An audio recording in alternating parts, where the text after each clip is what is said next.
ایک خاتون حضرت حسن بصری رحمۃ اللہ تعالی کے پاس آئی اور کہا کہ اے شیخ میری لڑکی فوت ہو گئی ہے، میں اسے خواب میں دیکھنا چاہتی ہوں۔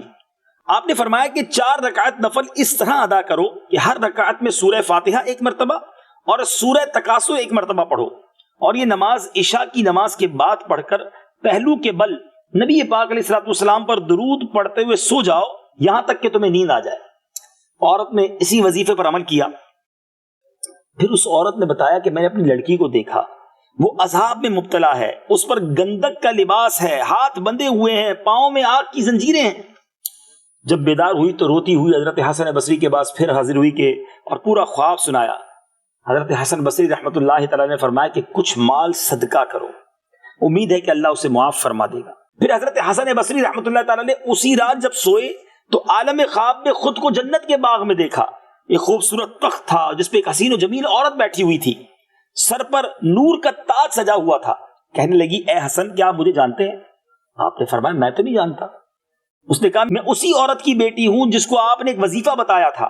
آپ نے فرمایا تیری ماں نے تو مجھے تیری اچھی حالت تو نہیں بتائی تھی، وہ تو بتا رہی تھی تم پر عذاب ہو رہا ہے۔ اس لڑکی نے جواب دیا میری ماں نے سچ کہا تھا۔ حضرت حسن نے فرمایا کہ پھر تمہیں یہ مقام کیسے مل گیا، پھر تم جنت کی نعمتوں میں کیسے آ گئی؟ اس نے کہا کہ ہم 70,000 افراد عذاب میں مبتلا تھے، مگر ایک نیک آدمی ہمارے قبرستان سے گزرا اور اس نے نبی پاک علیہ الصلوۃ والسلام پر درود پاک پڑھا اور اس کا ثواب ہمیں پہنچایا۔ اللہ عز و جل نے اس درود پاک کو اس کی طرف سے قبول فرمایا اور ہم تمام کو اس درود پاک کی برکت سے اس عذاب سے نجات عطا فرمائی، اور یہ مجھے مرتبہ جو ملا ہے آپ اپنی آنکھوں سے اس کا مشاہدہ کر رہے ہیں۔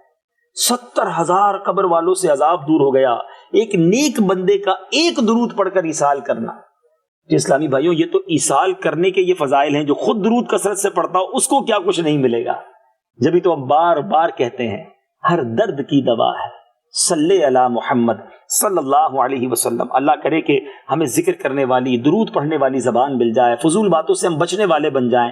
یقین جانیے جیسے جیسے زبان درود پڑھتی جائے گی ویسے ویسے مشکلیں دور ہوتی جائیں گی، پریشانیاں دور ہوتی جائیں گی، رزق کے دروازے کھلتے جائیں گے، آپ کی طبیعت بہتر ہوتی جائے گی، کیونکہ نام کس کا لے رہے ہیں؟ نبی پاک کا ذکر ہے نا، میرا نام کرے گا روشن دو جگ میں نام تمہارا۔ میرے آقا کا ذکر بڑا ہی سہانا، بڑا ہی پیارا ہے، کرتے رہیے، برکتیں لوٹتے رہیے۔